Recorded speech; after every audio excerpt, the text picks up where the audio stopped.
Dalam dunia modern saat ini, sains merupakan karunia yang tak tertandingi sepanjang zaman bagi kehidupan manusia dalam menghadapi segala tuntutan dan perkembangannya. Namun, pesatnya kemajuan sains ini seringkali disertai dengan merosotnya kehidupan beragama. Banyak para tokoh ilmuwan yang memisahkan sains dengan agama. Padahal, agama tidak menghambat perkembangan kemajuan teknologi, tetapi agar manusia tidak salah arah dan salah guna. Agama dan sains berhubungan satu sama lain, karena ilmu tanpa agama adalah buta, dan agama tanpa ilmu adalah lumpuh. Al-Quran merupakan kitab suci umat muslim yang menjadi sumber dari segala sumber kehidupan bumi, termasuk sumber pengetahuan. Meskipun Al-Quran diturunkan 14 abad yang lalu, namun ayat-ayatnya banyak yang menjelaskan tentang hal-hal yang bersifat ilmiah. Banyak prinsip-prinsip ajarannya yang berpengaruh terhadap perkembangan sains. Jadi, sebelum para ilmuwan menemukan proses-proses ilmiah, Al-Quran sudah terlebih dahulu menjelaskannya.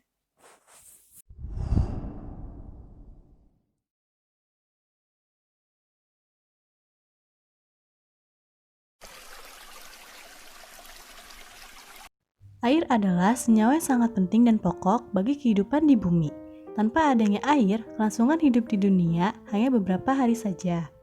Allah menurunkan air yang memiliki tujuan, mulai dari mematikan dan menghidupkan manusia, menjadi sumber minuman, tempat hidup untuk makhluk bumi, sebagai sarana untuk bersuci, serta menyuburkan tanaman.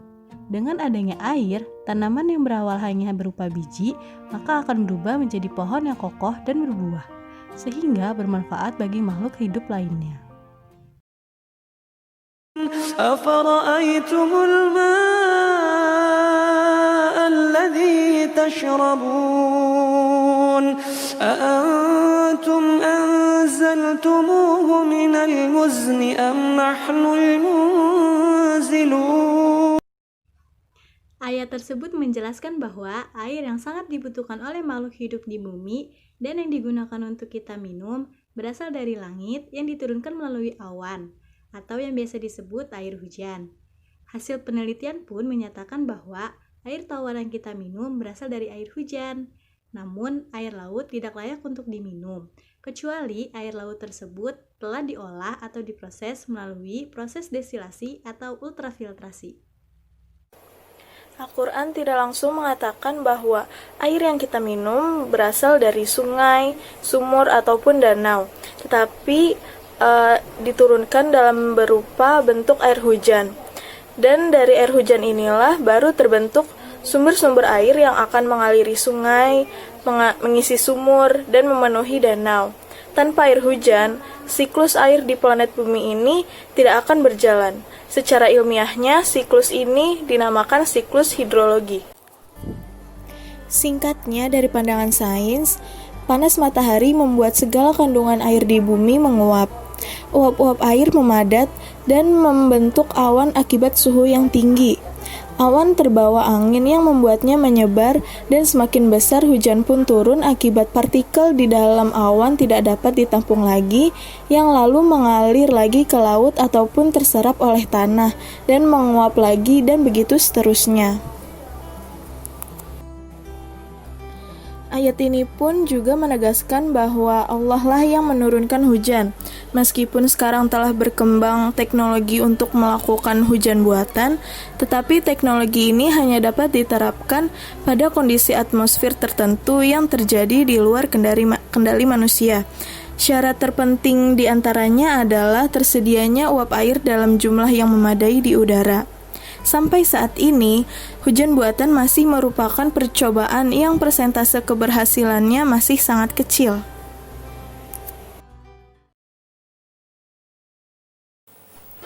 Air laut asin karena pada saat terjadi hujan di daratan, air dari langit jatuh dan meresap ke dalam tanah.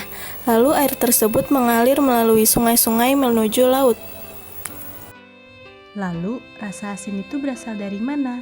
Jawabannya adalah saat air mengalir menuju laut, air membawa garam-garam mineral terlarut, sehingga laut dipenuhi garam-garam mineral.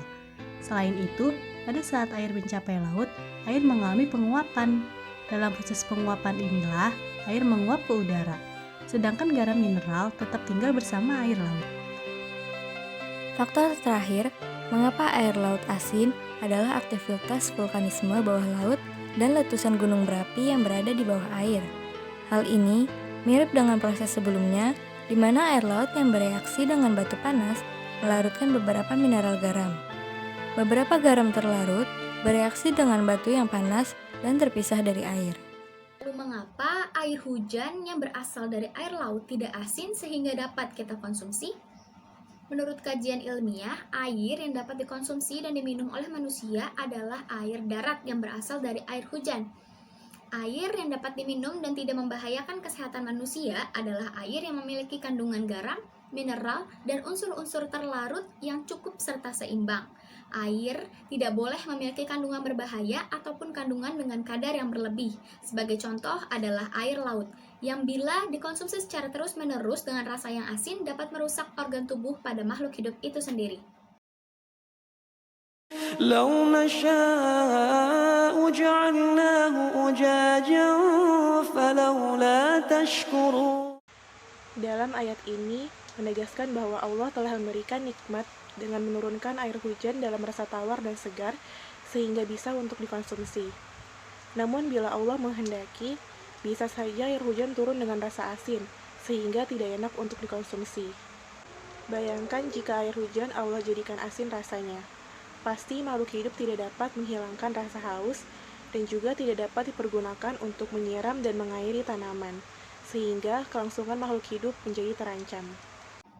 Pada Quran Surah Al-Waqiah, Allah telah menjelaskan bahwa mengapa air hujan tidak asin.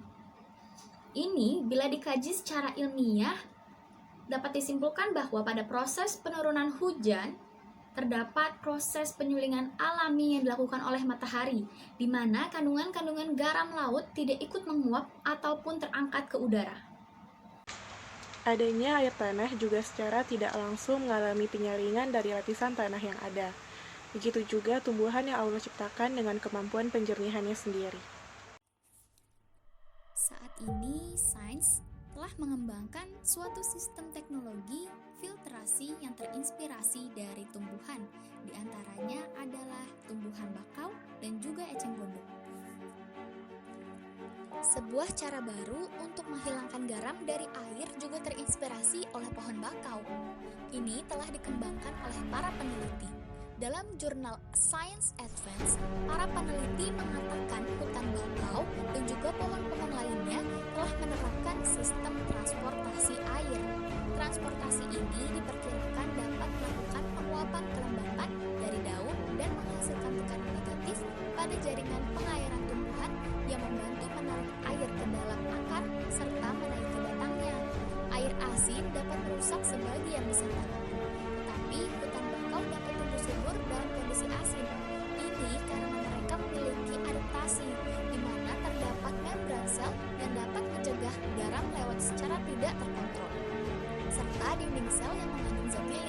Hasilnya adalah bahwa mangrove pada dasarnya dapat menghilangkan garam air dari lingkungannya. Dari penjelasan tersebut, peneliti mengembangkan teknologi ini setelah terinspirasi dari hutan bakau. Lalu tanaman eceng gondok. Fungsi dari tanaman eceng gondok ini yaitu digunakan sebagai penjernih air. Dikarenakan mudah untuk menyerap senyawa-senyawa organik, terutama amonia dan fosfat. Eceng gondok ini juga bersifat fitoremediasi atau disebut sebagai tumbuhan yang menyerap polutan. Selain itu, akar dari eceng gondok dapat menghasilkan zat aliopati yang mengandung zat antibiotika, mampu membunuh bakteri E. coli, dapat menyerap logam berat, dan mampu menyerap residu pestisida. Hal inilah yang sering dimanfaatkan untuk mengendalikan pencemaran lingkungan. Prinsip kerja alat pemurnian air yang menurut prinsip dari tanaman eceng gondok ialah akar dari tumbuhan eceng gondok mempunyai sifat biologis sebagai penyaring air yang tercemar dari bahan kimia. Inilah bukti bahwa apa yang diciptakan oleh Allah SWT memiliki kegunaannya masing-masing dan dapat menginspirasi sains hingga saat ini. Allah telah menunjukkan kepada manusia tanda-tanda serta bukti kebesarannya melalui hukum alam. salah satunya adalah air. Air memiliki banyak manfaat bagi kehidupan kita semua, baik itu manusia, hewan, maupun tumbuhan. Maha besar Allah yang telah menurunkan air yang segar dari langit, sehingga kita semua dapat menikmatinya. Bisa saja atas kehendaknya, air yang diturunkan ke bumi ini menjadi pahit lagi asin, sehingga tidak bermanfaat lagi bagi makhluknya.